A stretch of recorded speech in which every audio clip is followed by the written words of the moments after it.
Today we will be inserting a node in a doubly linked list. A doubly linked list which is represented by both head and tail pointers.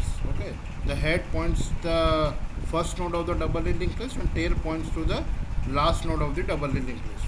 For that type of doubly linked list, we will do an insertion. Now we can do insertion at any position in constant time. We know that in a linked list, any linked list, doubly linked list or a singly linked list, whatever it will be, we can do it in constant time. And there are three ways to differentiate between the insertions. First one is insertion at the beginning, then insertion at the intermediate position, then insertion at the end. Okay, so that's it. Three ways we can do insertions. Now let's see how we are defining the node class. This is how we are defining the node class. Node class consists of three variables: data, prev, and next. Data stores the data value, and prev stores the pointer to the previous node, and next stores the pointer to the next node. Now let's see this example. New node we create a new node as Tesla, and we create a new node dot next as node 2. So Tesla, and after that we are creating node 2. So Tesla, next pointer of Tesla points to next node 2, and we are making node 2 dot prev as new node. So this is how the linked list look like. Null, the previous node of Tesla points to null, next node of Tesla points to 2, the previous node of 2 points to Tesla, and the next node of 2 points to null. And this is a doubly linked list. And we are defining head and tail. Head points to Tesla and tail points to 2. Okay, this is how this doubly linked list looks like. Tesla is the first node and 2 is the last node. There can be many nodes over here. Okay, but the main thing is, the main catch is, the head should point to the first node and tail should point to the last node. Now let's see the code to do insertion at the beginning. In order to do insertion at the beginning, we need to take three parameters: head node, tail node, and the new data. New data is what we need to insert. Okay, then we instantiate the node class with as a new node, and we point new node dot next as head. Whatever the value of head was, new node dot next will point to the head pointer, and head dot prev will point to new node. Okay, this will make a doubly linked list, next and prev, and now head will point to new node, and thus that's all we need. Now we can return head and tail. Okay, this will make an insertion in the head node. We can see the example over here. This is the tail node, and yeah, head is pointing over here. You can see head is pointing over here initially. Now head is pointing initially at A. Now we are moving the pointer of head from A to E. The pointer head from A to E, and E becomes the first node, and the E dot next is equal to A, and A dot prev is equal to E. That we need to make, and that's all. We don't need to change the tail pointer at all. That's it. We can do the insertion in constant time at the beginning of the node. Okay. Now insertion at any position. Now in order to do insertion at any position, we need four parameters: head, tail, position, and new data. The head pointer, the tail pointer, and the position at where we want to insert the new data, and the new data itself. Now if the position is less than or equal to 1, that it means we need to insert at the beginning. So we'll call the beginning function and return the head and tail. Okay, that's all. We don't need to do anything. Now if position is greater than 1, that is equal to 2 or more than 2, then we need to do these following things. What are these? Let's discuss them. Now first we'll initialize new node and make prev as none. Define a PTR which will point to head, and make a POS variable which is equal to 1. Now we start iterating. Okay, we'll make prev is equal to PTR, and PTR point to the next value. We will keep on iterating until the position is reached or the PTR becomes none. Okay, either this phase or this phase, any of these phase, then we'll exit them.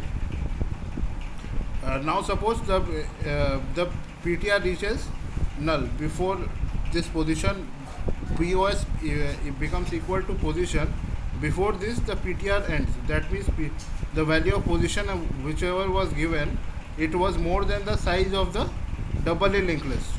Then in that case, this condition will fail. Okay, the size of the linked list is more the value of position is more than the size of the linked list, doubly linked list. Then this condition will fail. So once this condition fails, we will do prev.next as new node. Now we are pretty sure that PTR is pointing to none now. So that means prev will point to the last node, that is the tail node. Then what we can do, prev.next or even tail.next also we can do. Prev.next equal to new node and new node.prev equal to prev. Okay. We can also write over here tail.next equal to new node and new node.prev equal to tail. That also we can do. And we can make tail equal to new node over here. That's all we need to do if this happens. Okay, if the position is given more than the size of the doubly linked list. Now if position is less than or equal to the size of the doubly linked list, then in that case this condition will fail. This will break. Okay, and PTR will reach to the position where we need to insert the new data. Okay, so in that case, if PTR is not none, then we will follow this else code. Now in this else code, what we are doing, we will simply do prev.next. Prev.next means the last node. Okay,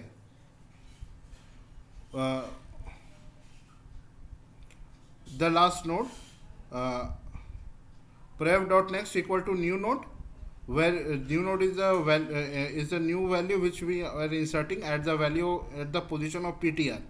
So prev.next will be pointing to PTR, but now prev will point to new node. Prev.next will point to new node. Okay, prev.next equal to new node and new node.prev equal to prev. Okay, new node will point, the previous pointer of new node will point to the prev value, and new node.next will point to PTR. Okay, new node.next will point to PTR. And PTR.prev equal to new node. That's all. PTR.net prev equal to new node. So that's all we need to do. If PTR is not none. Okay, if PTR is not the last value, then we need to do these 4 things. And if PTR reaches the last, PTR becomes none, then we all need to do these three things. And that's all. That's all. And we can return the head and tail. You can imagine it like prev is the last node and PTR is the, prev is the just one previous node than PTR, and PTR is the position where we need to insert the new node. So new node gets inserted between prev and PTR. Okay, that's what we are doing over here. In the 4 steps, that's all we are doing.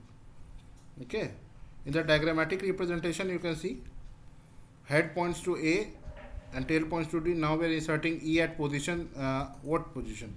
3rd position. Okay, so PTR will point to C and prev will point to B. Prev will point to B and PTR will point to C. And these 4 steps we need to follow. These 4 steps.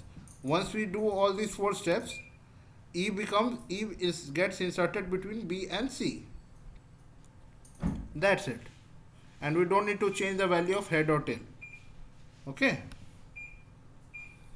We need to change the value of tail only when PTR reaches none. Okay, null. PTR becomes null. Then only we need to change the value of tail. Otherwise, we don't need to change the value of tail. And the head value changes only when position is less than or equal to 1. In that case, insertion at beginning happens, so head changes. That's it. Now let's see the code for insertion to do insertion at the end. Now in order to do insertion at the end, we simply need to instantiate a new node with new data, and tail.next. Now tail is pointing to the last node, so we can do tail.next as new node. new node gets inserted after the last node, and new node dot prev equal to tail. These two steps puts the new node at the last position, and now we point tail to the new node, this step, tail to the new node, and return head and tail. That's it. It's pretty simple. So insertion at the end is very simple. So you can see the code. First, head is pointing to A and tail is pointing to D. Now after following these two steps, we can make move E over here, and make tail point E. Okay, and make tail point E. That's it. From D to E. That's it. And that's how we can move insert new node at the end of the doubly linked list. That's it. Now let's see the code example. This is the code example. This is the node class, data prev next none, and we are calling this function to insert the data. This is the data. First we are inserting first, then 1, QWERTY, 2, Java, and Python. This is how the linked list will look like. None, and then whole thing. This is how the doubly linked list will look like after running this function. And we will return head and tail pointer. Head will point to first and tail will point to Python. Okay. And this is the print function. Print function prints three value it prints: the previous data, the current data, and the next data. These three values it prints. Okay, to get an understanding of what the current node is and what is the previous node and what is the next node. To get an idea of that, we are printing three things. And if prev is null, then we print null. None. If it is none, then we print null. And the next, if next is none, then we print null. Okay, that's all we do. And this print statement is go to the next line. Okay. Let's see run the code and see how this insertion head tail insert data and print head. Okay, this is what's happening over here. So this is how the doubly linked list look like. In the first node we have first, then we have 1, previous to 1 we have first, next to 1 we have QWERTY, and previous to QWERTY we have 1, next to QWERTY we have 2. Okay, that's all. Last node is Python. So head is pointing to first and tail is pointing to Python. Okay, now let's do insertion at the beginning. This is the code for insertion at the beginning. So you have seen the code earlier also. Now let's try to run this code and do insertion. Insert at the beginning. This code will run. Now let's see what happens. This is how the code looks. First, so new one, we are inserting new one. The value is new one. Okay, new data. This value is new one. So new one gets inserted at the first position, and first shifts to the second position. The value first shifts to the next position, and the last value doesn't change. Python, it remains Python. Okay, so you can see head is now pointing to new one and tail is pointing to Python. Okay, now let's check other code.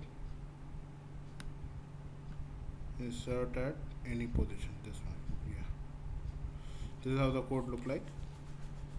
We had taken 4 parameters. You have already discussed the code with you earlier. You can see the code one more time. Okay, now let's run the code. Insert at any position. We are inserting a third position. Okay, so if you first see, first position remains first, tail remains Python, and 1, 2, 3 at third position new inter. New inter is the intermediate value. So it's the intermediate position, new inter gets inserted. So previous to QWERTY is new inter, and next to 1 is new inter, and new inter is the value over here. Previous to new inter is 1, and next to new inter is QWERTY. Okay, you can see. Okay, this is how a value gets inserted in the third position. Now if we want to insert it in the fifth position, let's see what happens. See, it gets inserted in the fifth position. Yeah, 1, 2, 3, 4, 5 at the place of Java. Okay, at the place of Java it should, at the place of Java it is inserted. Okay. Now if we insert put a value larger than the size of the doubly linked list, like 20, size of linked list is how much? 6. Okay, yeah, 6 is the size of the doubly linked list. If you put 20, then it gets inserted at the last position. Okay, see, tail becomes new enter. Okay, it's getting, so that's how insertion at any position will work. Now let's check this code. Insertion at the end, this is the code, how the code looks like. Now we are inserting new end at the position, last position. So let's run the code. See, new end gets inserted at the last position. Okay, after Python it gets inserted, and now tail is pointing to new end and head remains at first position. That's it. Okay, yeah, that's it guys. Let's revise one more time. In doubly linked list we can do insertion at 3 positions: beginning, intermediate, and at the end. So this is how the node class look like. Head points to the first node of the doubly linked list and tail points to the last node of the doubly linked list. Okay, this is the code for insertion at the beginning. This is a diagrammatic representation of insertion at the beginning, insertion at any position, insertion at any position, insertion at the end. This is insertion at the end, diagrammatic representation. Okay, so hope you like this video guys. Thank you, have a good day.